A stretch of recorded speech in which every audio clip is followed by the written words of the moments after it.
अस्सलामुअलैकुम दोस्तों। तो आज हम पढ़ेंगे बायोलॉजी और इसमें हमारा क्लास 10 का पहला चैप्टर है जो चैप्टर नंबर 11 है होम्योस्टेसिस।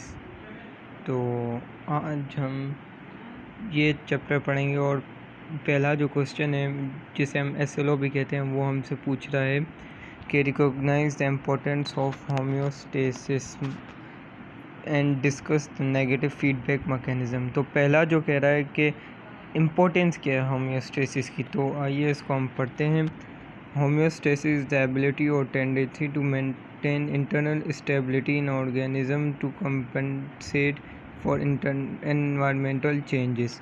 अब ये बेसिकली कहता क्या है, ये कह रहा है कि होम्योस्टेसिस एक ऐसा प्रोसेस है जिसमें हम जो बाहर का जो भी टेम्परेचर हो, चाहे बाहर का 100 डिग्री, चाहे बाहर का 50 डिग्री सेल्सियस है, तो हमारा बॉडी टेम्परेचर 37 डिग्री सेल्सियस ही रहेगा, इक्विलिब्रियम पोजीशन में रहेगा।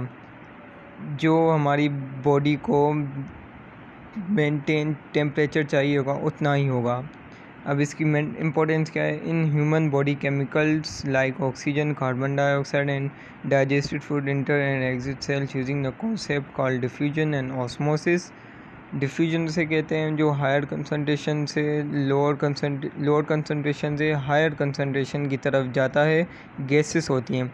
और ऑस्मोसिस वो जिसमें सोलवेंट सोल्यूट की तरफ आता है, वाटर आप कह सकते हैं।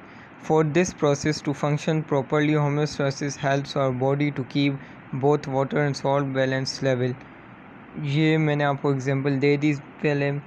और जो अब बात आती है डिस्कस नेगेटिव फीडबैक मैकेनिज़्म, तो इजी वर्ड्स में ये एक ऐसी प्रोसेस है जिसमें हमारी बॉडी किसी चेंज को अपोज करती है।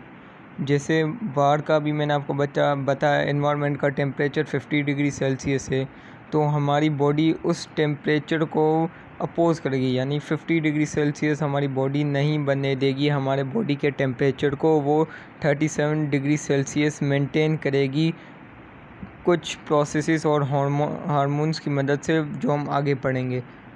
तो अभी तक के लिए इतना ही।